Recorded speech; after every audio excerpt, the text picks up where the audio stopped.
يا حسين حسين حسين يا حسين حسين حسين يا حسين حسين حسين يا حسين حسين حسين أنت إمامي إليك انتمائي منك قريب في كربلائي في كربلائي.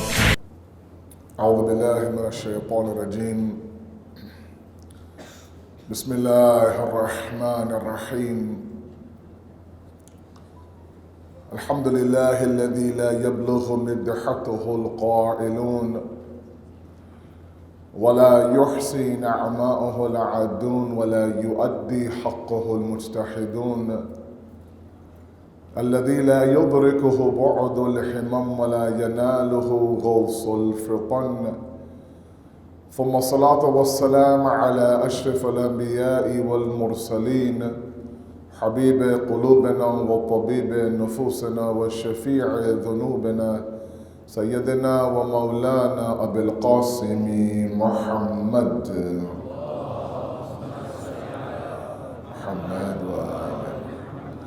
وآل بيته الطيبين الطاهرين المعصومين المظلومين، لا سيما بقية الله في الأرضين صاحب العصر والزمان، خليفة الرحمن إمام الإنس والجان، ولعن الله وعداهم أجمعين إلى يوم الدين.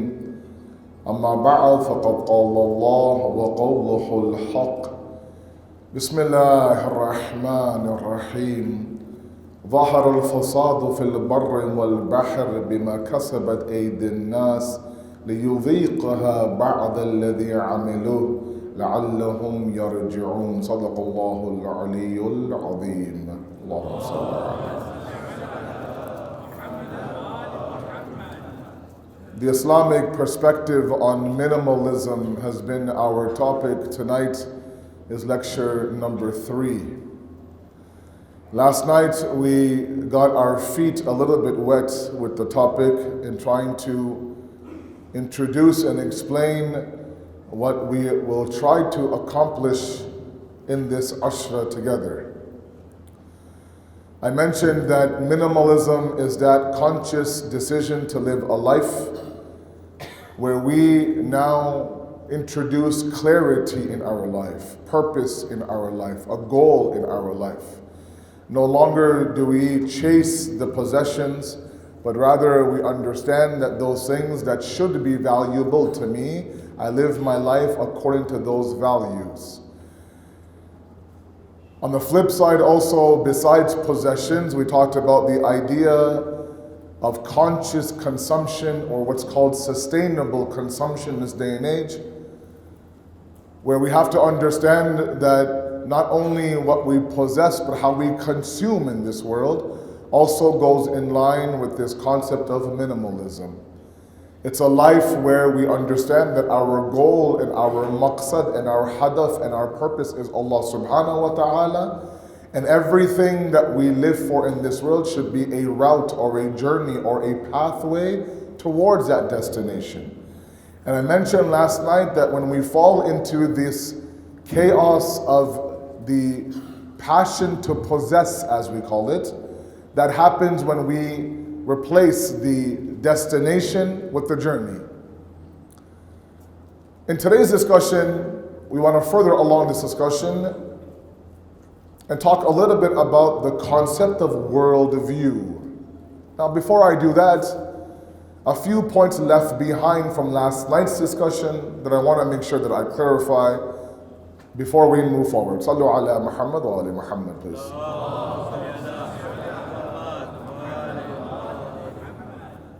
The first point is that a few of you last night approached me and talked about the fact that you have also been doing your reading on this idea of conscious consumption and minimalism, and there are plenty of blogs and TED Talks and podcasts out there on this topic, and it is a phenomenon, at least in the West. And one individual mentioned to me that why doesn't Islam talk about this? And the reality is that this is the way Islam has presented our life 14 centuries ago. It's precisely what the Prophet had preached. The sad part is that it is the un-Islamic or the non-Islamic world that has gained it and gathered it and promoted it, and the Islamic world now, there's not a reflection of it at all. But the reality is that being, consuming in this world consciously, living a life of sadigi and simplicity, is one of the main messages of Islam 1400 years ago. You look at up and down the Quran, inshallah we'll present those verses in a few nights, about those who do israf. Israf is a huge topic that has been talked to all of you many, many times. Allah is very harsh when He refers to the musrifin, those who do israf, calls them the ashab nar. He says, La yuhibbu Allahu musrifin. Allah does not love the one who does israf. Now israf, sometimes we, people like me, believe israf is only reduced to food and water and lights, etc., etc. And while that's one concept of it, it's not everything. But hatta even to the point where you look at the way the Prophet of Allah would prep his soldiers in going to war. He would remind them that even when you are to penetrate enemy territory, be careful of their natural resources. Don't cut down their trees. Don't destroy their vegetation. You're there for a certain purpose. Fulfill that purpose and come back. We're not destroying the lifestyle of these individuals. That type of principles that was unheard of back then still exists today, but the application, unfortunately, is in the hands of somebody else. So this is not a new phenomenon. It's the base of our deen. But we now need to reintroduce that, especially to our younger generation, in this green world that we live in. Now, one thing that I don't think I got across yesterday to all of you was, fine, Sayyid, you talk about this life of minimalism, but practically speaking, how do I live this life? We know that I wasn't talking about the idea for us to live in broken down homes. I wasn't suggesting that you drive, 20-year-old cars or wear ripped up clothing. No, that's not what minimalism is. But when it comes to consumption, at least we can begin practically to live our life. Last year in my Ashra in Toronto, I talked about, this concept. It's not my concept, it's a concept that's gone very viral, where sometimes there are, situations and issues that are very global across the world right now that is concerning us. And one, of course, is climate change. Right? Global warming. It's a whole discussion out there. Right? We see, for example, the north and the ice is melting up north. We see snow in Dubai, for example. We see hailstorms in Mecca. We see the shores rising towards, towards land. All these things are very concerning for us. It's obvious that there is this concern about global warming. And the verse that is the base of my discussion, Allah says, ظَهَرَ الْفَسَادُ فِي الْبَرِّ وَالْبَحْرِ. In the land, in the sea, there's corruption. بِمَا كَسَبَتْ أَيْدِ النَّاسِ. At the hands of the human being. He's corrupted this land now. And while there are many of you who should be, and you are concerned about this global phenomenon, the reality is that we can't change things globally, but we can act locally. Right? So last year I had this little slogan that went around that said what? Think globally, act locally. Right? We're concerned about things on a global level, but at our local level, we're not making those small little changes. And we can, for example, I'll give you very small, simple examples. Before that, please, as you move up towards me, one loud salawat ala Muhammad wa ala Muhammad, please.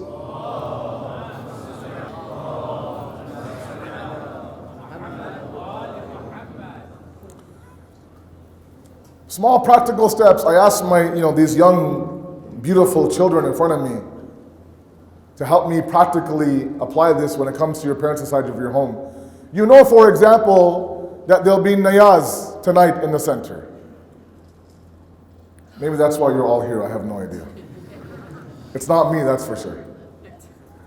And you know that for sure, and you know that you've told your wife, look, we're not leaving before niyaz. As a family, 4 of you, 5 of you, 2 of you, 8 of you, inshallah, all of you now will come eat niyaz. If you know you're going to eat dinner at the center, bring your own plates.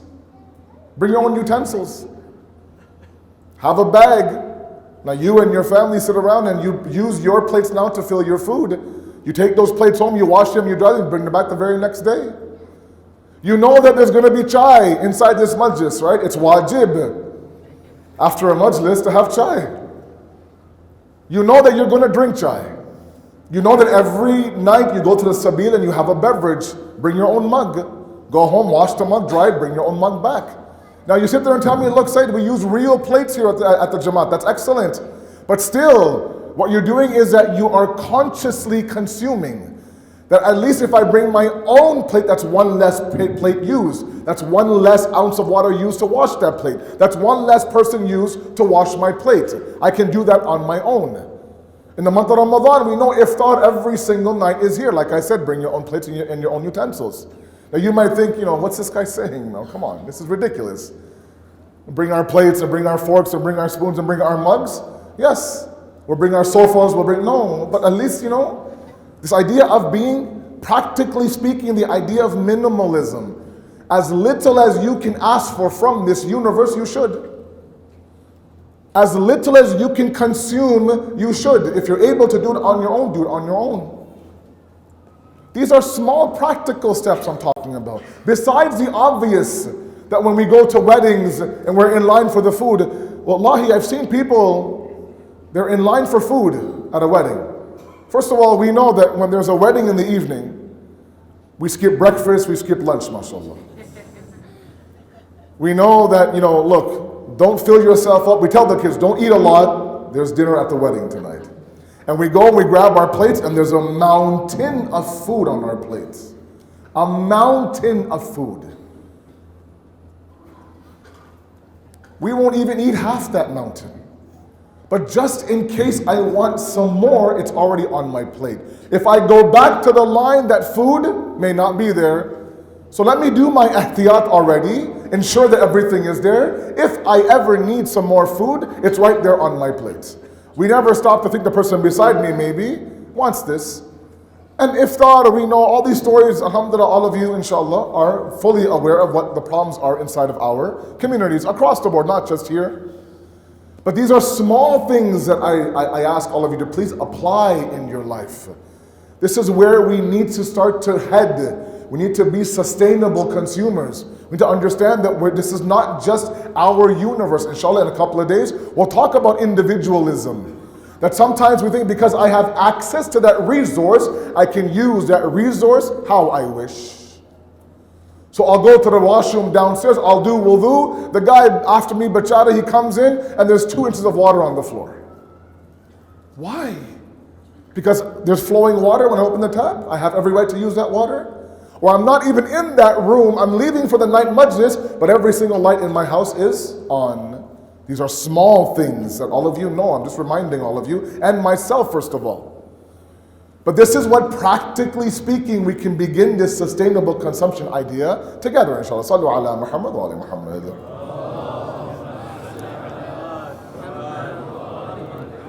Now, part of the reason, or part of the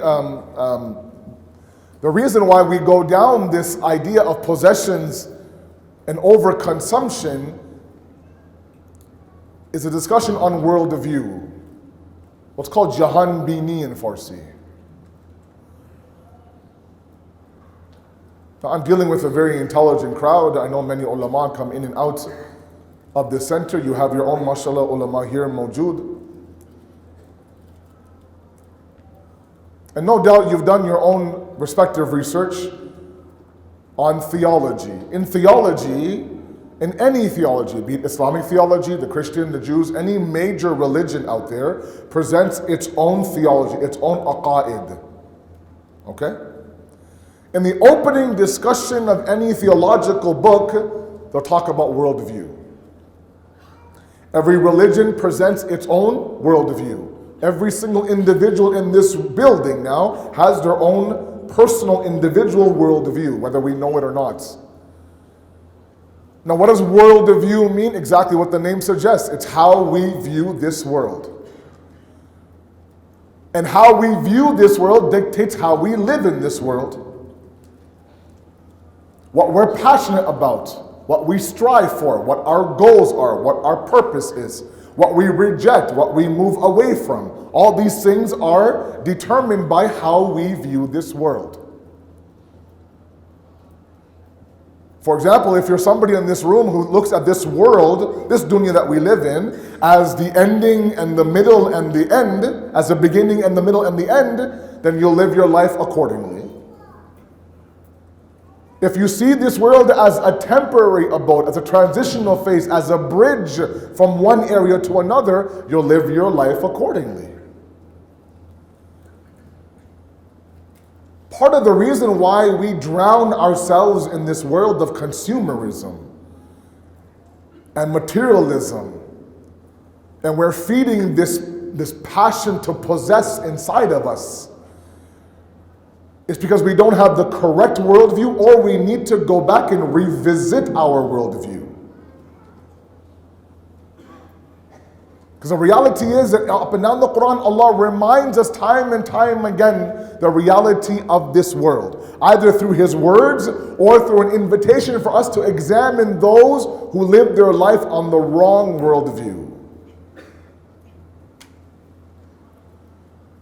For example, the Quran says, وَمَا هَذِهِ الْحَيَاةِ الدُّنْيَا إِلَّا لَحْوًا وَاللَّعَبٌ وَإِنَّ الدَّارَ الْآخِرَةَ لَحِيَ الْحَيَوَانِ لَوْ كَانُوا يَعْلَمُونَ.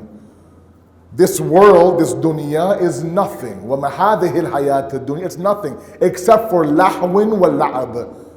Right? Lahwi or lahab literally means this idea of play, useless talk, frivolous talk, nothing that really has deep meaning. It's all surface level. It's a sport, it's a play, the Quran says. If you're looking for hayawan, hayawan is not haywan. Hayawan meaning a pure life, inna dar al-akhirata. It's in the hereafter, in the world beyond this world.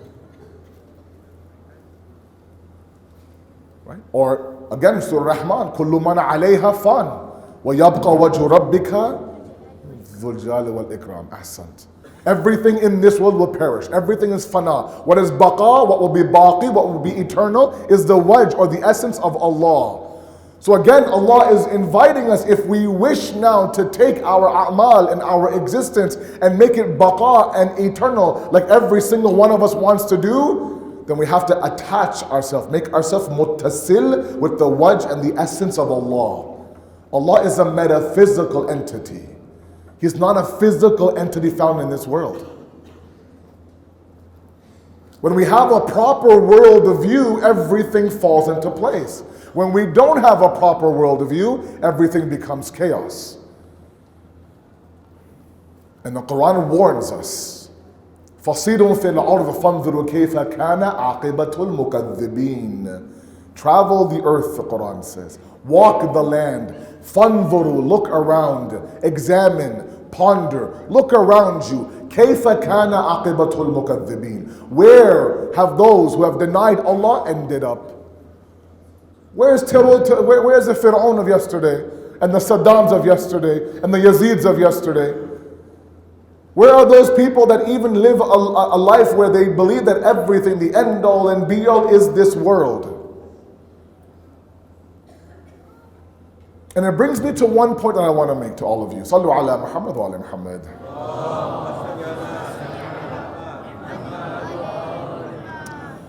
A little bit of a philosophical discussion, inshallah you'll stay with me. I don't have much time, let's go very, very fast. Innately inside of the fitrat of the insan, innately now, inside of our nature, there are certain things that exist. One of them is our detest for limits. Okay? We as human beings don't like limits. We don't like to be limited, be it in everyday mundane things like, I don't know, the amount of gigs or data on our phone, or how much internet data we have at home, or going to a restaurant that says all you can eat. Can you imagine that, mashallah? All you can eat. Go up there and go as many times as you want, doesn't matter, there's no limits to how much you can eat. Or something as higher as our desires. laws. Imagine now for 24 hours you can do whatever you want to do. You can drive for as fast as you want to drive. You can eat whatever you want to eat. You can wear whatever you want to wear. You can go wherever you want to go. You can love whoever you want to love. There's no paban, there's no limits, there's no had, there's no beginning, there's no end. Can you imagine now for a moment that sounds very attractive to us? We don't like limits as human beings. And so we search for that freedom that really doesn't exist. But in the process, what we don't understand is the idea that because we hate limits, we crave the unlimited. One more time. Because we hate limits and move away from limits and detest limits, khud ba khud, by itself, we are actually moving towards and seeking the unlimited, the la mahdud, that has no had. That's what we like. We like the unlimited. Even the word unlimited we like when we see in certain ads. It draws our attention. Now when you look at the philosophical level and at the theological level, we're searching for those things that are unlimited. If we incorrectly identify the unlimited as my destination, then once we get there, like I said yesterday, there's chaos. I'll give you an example. Today's athlete. I think football is big here in Tanzania, where I'm from in the West. These North American sports. Basketball is huge. Baseball is huge. American football is huge. Soccer is also big there. Or sorry, football is also big there. How dare he? Sorry.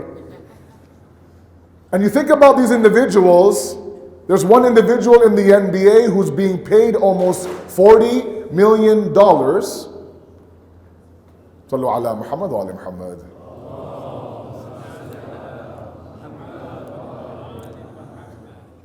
Getting paid almost $40 million a year to shoot a basketball. Okay? An individual in the Major League Baseball league that we have in the West signed a contract in the summer, a 10-year contract worth $300 million. $30 million a year to hit a baseball. Now, if you know anything about baseball, you know that a good average for a player is about 300, meaning what? You hit 30% of the balls that are pitched to you. 30% of the balls that are pitched to you, if you're a good player, you hit. If you get that average, it's a good chance you'll be paid millions for hitting 30, meaning 70% of the time you either are out or strike out or you miss completely. Now imagine this individual, okay? His entire life now he's aiming to get to that contract, aiming to become a professional sports athlete. That's his worldview. He gets to that level where now he's paid $40 million to shoot a basketball. He gets there at that level and still there's a big gaping hole inside of him. I don't know how many of my youth today follow retired players of professional sports. It's a very interesting documentary. You think about the lifespan of an athlete, it's no more than 20 years at max. By 40, the athlete is no good. Okay? Their prime is their 20s and maybe their 30s, but 20s for sure. Meaning what? 15 years perhaps is what you have now to make your money. In those 15 years, you are at the prime. By late 30s, 40s now, not so much. So imagine at 40 now, you're retired with this loads of money and fame and fortune and every possession this world has to offer. If you follow their lives, there's drug overdose, there's womenizing, there's gambling, there's suicide. There was a report a few years back. Orange County in California is one of the most richest counties in America. Orange County. The richest counties in America, it has the highest suicide rate in the country. Baba, your worldview is that this dunya is the end all and be all. This religion and this idea of the akhirat and investing in your grave, investing in barzakh and jannat, forget all that. This is my heaven. This is my everything. I've poured everything into it. I've gotten to the income bracket now. I'm making loads of money. Loads of money. And I get to the point now where I'm at that income bracket now. I have shuhrat, I have fame. I can't leave my house without being swarmed. Everyone's calling me. Everyone wants a piece of me. And yet somehow inside I'm so empty that life is no longer worth living. They say a beggar sleeps better at night than a millionaire does. Because a beggar has umid for tomorrow, and the millionaire is hoping I don't lose my millions tomorrow.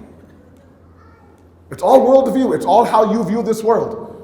It's everywhere. It's everywhere. All over the media, all over Hollywood, all over sport, the sporting world, everything. When you incorrectly label your worldview and you get to that destination incorrectly now, you're expecting some sort of fulfillment and you don't get it.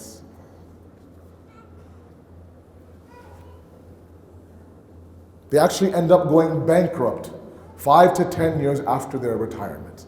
Look at these Hollywood actors. Anthony Bourdain and Kate Spade and Robin Williams and so on and so on and so forth. These are people who are living the life. Epic lives they're living. Getting paid $20 million a movie, found hung by their own belts in their closet inside their room. When you incorrectly label the worldview, that type of chaos ensues. فَانْظُرُوا كَيْفَ كَانَ عَاقِبَةُ الْمُكَذِّبِينَ. Look at what happened to these people. They denied Allah, they replaced Allah with fame and fortune. When you correctly label your worldview, to know this world is nothing but a transitional phase, a bridge. Imam Rada alayhi salatu wassalam, Allahumma salli ala. No, there's a lot of you in this hall. I need a better salawat than that, please, inshallah. Thank you. Salli ala Muhammad. He says that this world, this dunya is a bridge. And you don't build homes on bridges. Allahu Akbar. What a beautiful statement that is. If you saw a bridge that was meant to transport you from point A to point B, and you saw some individual now building his home on that bridge, you'll say, Baba, don't do that, man. The bridge is not meant to hold the weight of this house. You cannot build a home on a bridge. Use the bridge for what it was meant to be used for. Don't expect the bridge to be able to host the weight of your house. Why would you do that? That house will crumble in 2 seconds. You'll spend your entire life building your dream house. It's on a shaky ground. It'll collapse. That's why Amir al-Mu'mineen Ali alayhi salatu wassalam, Allahumma salli ala Muhammad.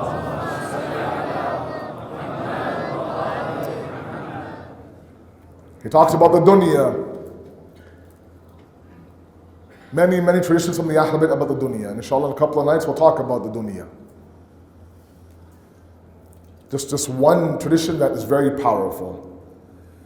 He talks about a boat and a boat on water. He says so long as the boat is on the water, the boat will sail without any problems.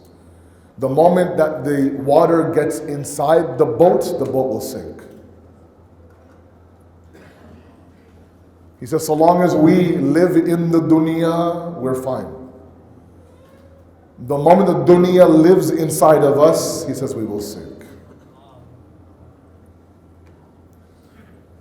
Again, you're probably going to ask me, does that mean, how do I live in this dunya? And inshallah, I'm not one to give commercials, but in a couple of nights, inshallah, we'll address that issue of how to live in this world. Attachment versus achievement in a couple of nights, inshallah. But before that, your worldview has to be properly identified. Remind yourself that you were not created for this temporary world. Remind yourself, please, the Prophet of Allah says that you were created for an eternity. Allah did not create the entire universe and put so much effort in creating you as a human being, then summon the creation to bow down to the human being, and do all of that and make you the Khalifa of this earth, all for 65 years, 72 years, 81 years, 25 years. How long can we live in this world? And then that's it, we wrap up shop and close up shop and that's it. Because our search for the unlimited has to be void of limits. And this world, its very nature of this world is that it is a madi dunya. It's a world of matter. And matter by its very composition has a beginning and has an end. Meaning what? It has limits. Because it has limits, it's not the unlimited. And so our search continues. Trying to find the unlimited in this world will lead to chaos. We gave examples. That means what? That my search for the unlimited has to go beyond this world that I live in. Has to travel beyond this physical world. Has to break free of the limits of the matter. Which means what? The unlimited has to be metaphysical in nature. It can't be this dunya. So many mistakes happen for people like me, where I search for in this world what this world can't give me. I'm searching for the unlimited, and there's limits everywhere in this world. Change our focus, change our world of view. Understand this world is but a dot in the overall scheme of things. Hadith says that when we wake up in barzakh and when we are asked in that world, how long did you live in this world? One hadith says the blink of an eye. One says 1 night of sleep. For 1 night of sleep now we sell our soul out. Chasing the dunya, chasing possessions, because we think that's what is required today. The more I have, the more I own, the more I am. And this I has been replaced with possessions. It's a corrupt worldview. And part of the problem is today's media. Part of the problem is today's Hollywood and mainstream music that's attacking our kids from the left and from the right. Everything is available online. This Netflix era that we live in is a very dangerous one. I ask you, please be very careful. Doesn't matter if you're 15 or 50. It affects everybody. Those days are gone of wholesome television shows. You can sit there with your father and your mother, and you can watch a half-an-hour episode. I grew up in Toronto. I used to sit there and watch good family television with my father and my mother. We would laugh, we would do everything. Now I can't watch commercials with my kids. Those things that they used to show at Friday night at 2 o'clock in the morning, now they show at Sunday morning at 11 a.m. Those things that you needed a credit card to be able to watch, now it's a click of a mouse and a click of a button and a swipe of a finger. Be careful. The example I'll give you is a very simple one. I want you to imagine you're driving your car. Okay? You're driving your car. All of you with me, inshallah, yes? Sallu ala Muhammad wa ala Muhammad, please.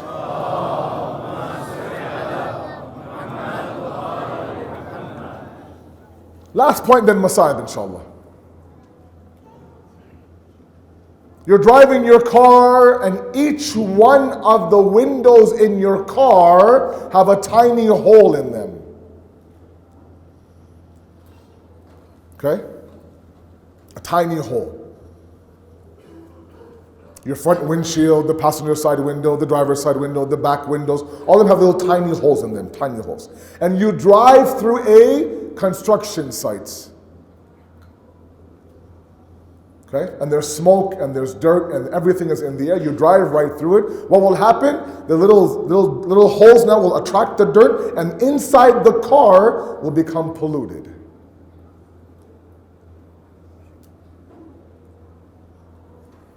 We equally have holes on our body. Our eyes, our ears, our mouth, our hearts are small little holes that lead to what? Our soul, command central. The headquarters, the CEO. And depending on we allow to enter our eyes or our ears or our heart or our mouth will affect our command central. There are kids today, 10-year-olds, I tell you, they watch things on Netflix. I look at them, I'm saying, how can you watch that? That's disgusting television. There are things that, our teenagers have access to right now, and they're given, free reign. Their devices, everything, and there's no policing whatsoever. Maybe there is, I don't know. But they think for a moment that, look, I know enough, Sayyid, between good and bad. I can take the good and leave the evil. And we think for a moment that it won't affect me. Sometimes you can tell by the way a kid walks and his language and the way he sits and the way he stands what he's watching on television.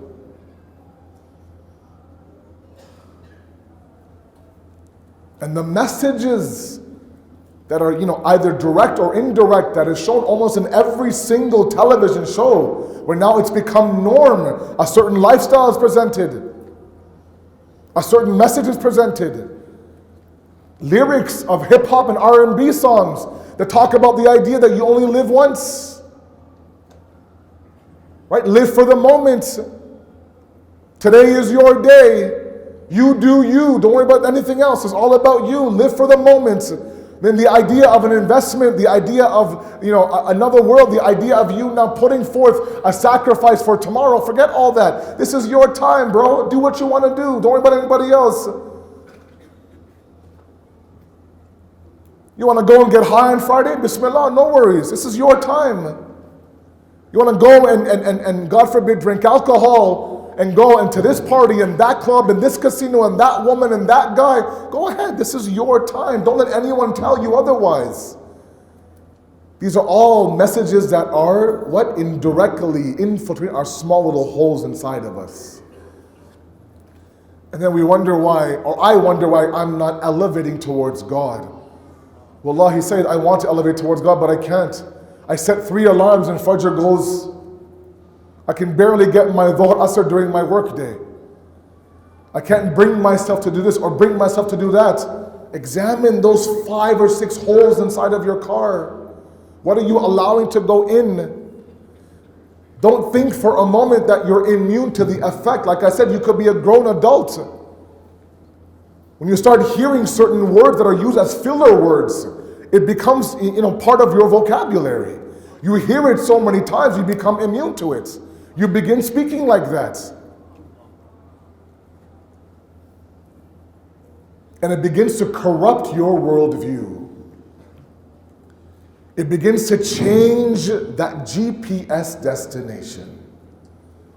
And like I said last night, the journey becomes a destination and vice versa, and chaos ensues. We have drug problems inside of our community. Because when the moment that anxiety hits, when the moment that numbing device now wears off and you're faced with reality, that's a heavy burden for a 15-year-old to handle. It's heavy. I don't think my parents today understand how heavy it is for a 15-year-old to somehow keep up with the norm and somehow hold on to their spirituality. Eventually something has to give. You can't have it both ways. It's not a buffet table, right? That I'll grab this, I'll grab that, I'll leave everything else. No, it doesn't work like that. I'm sorry. Eventually, and that load, that heaviness for a 15 and 18-year-old sometimes is too much. So instead of handling and tackling the issue, we go towards drugs, we go towards alcohol, we go towards every possible numbing device there is out there. And sometimes we go to social media, guys. Sometimes as miserable and as depressed as I am in my actual life, I actually present an epic life of mine on my social media platforms. Just so people know, yeah, this guy's got it together, man. He's traveling the world. He's got all the luxuries. Meanwhile, you ask him, he's dying on the inside. Because we haven't quite understood the idea of a worldview and what my ultimate destination is and what I should be doing in this temporary abode of a dunya. Don't let anyone ever tell you this idea that this is your permanent existence. It's not. We are a guest here. When you are a guest somewhere, you're very conscious of what you do and what you say. Understand that you were made for a permanent and eternal existence that's waiting for you in the hereafter. Don't sell that out for this one. Sallu ala Muhammad wa ali Muhammad.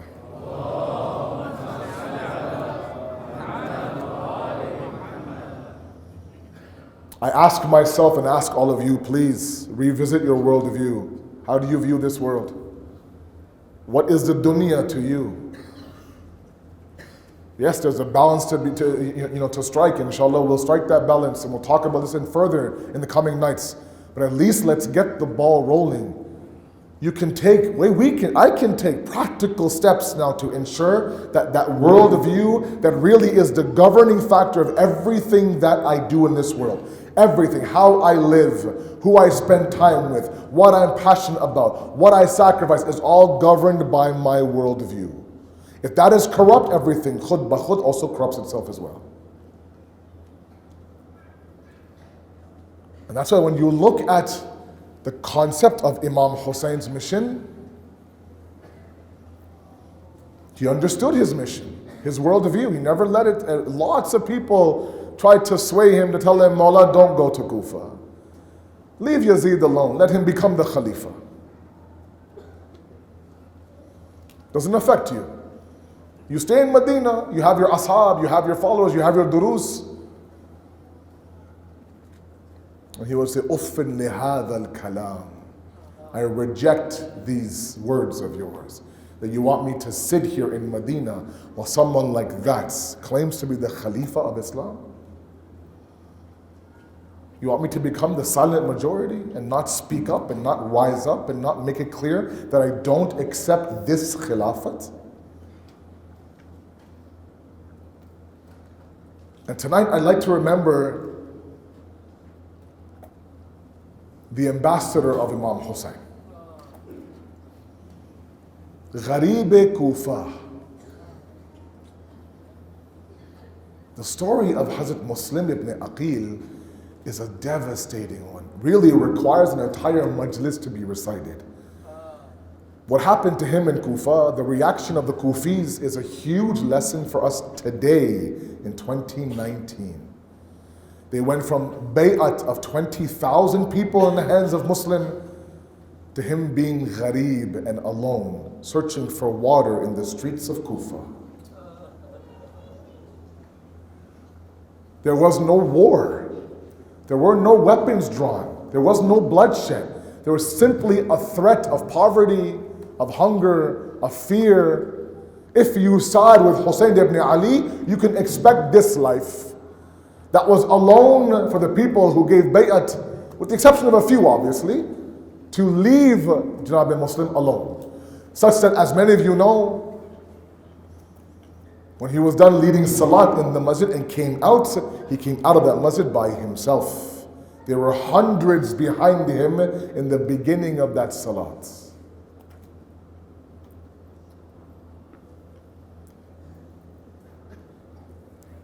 When he realizes, by now he's already written a letter to Imam Hussein that Mawla, thousands have come for bay'at. They're ready for you. Make your way towards Kufa. But this was when they were lining up outside the house of Mukhtar or Hani or somebody else giving bay'at to Muslim. This was before Ubaydullah ibn Ziyad was dispatched to Kufa.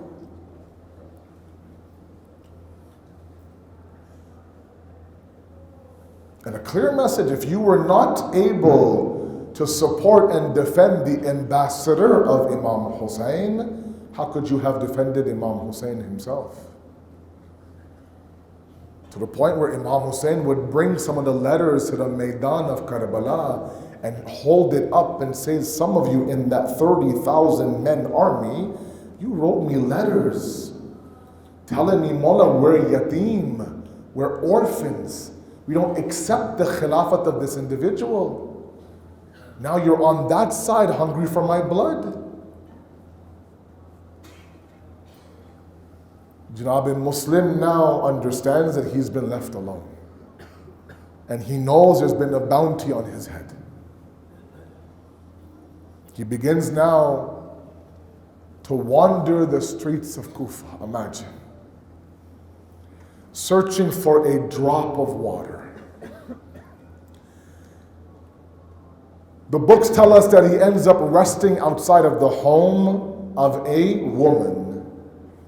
Not knowing, of course, who's inside. The woman opens the door and sees Muslim sitting there. She says, "What are you doing here? You're a random man at my home." He says, "I just need a glass of water. Just give me a drop of water, please." She comes and she brings him some water and she says, "Where have you come from?" "I've come from Medina." She heard Medina. She said, "That's the city of my Mawla. Who are you?" He says, "My name is Muslim ibn Aqil." He says, "Where are you from?" "I'm from the Bani Hashim tribe." She said, "Who do you know in the Bani Hashim tribe?" He says, "Do you know Abu Talib?" "Yes, of course I know Abu Talib. I'm part of his family." "Do you know Amir al-Mu'mineen?" "Yes, I'm the nephew of Amir al-Mu'mineen." She says, "Please come in." She gave him some time. She gave him a room. She understood that there's a bounty on his head. Eventually, the men of that house find out that Muslim is inside that house and summon the people of Ibn Ziyad to park outside the house. Muslim comes out. Now, can you imagine? There are hundreds of people. Ibn Ziyad dispatched hundreds of people to that one small house for one Muslim Ibn Aqil. When he was asked, "Why would you need hundreds for this one man?" He says, "Don't underestimate. The blood of Ali runs through these veins." He comes out, he has to defend himself.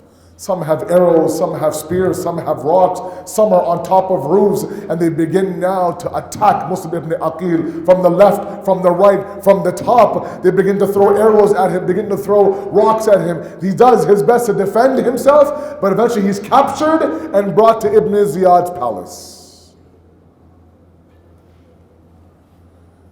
Ibn Ziyad, as you all know, takes him up to the roof of the palace.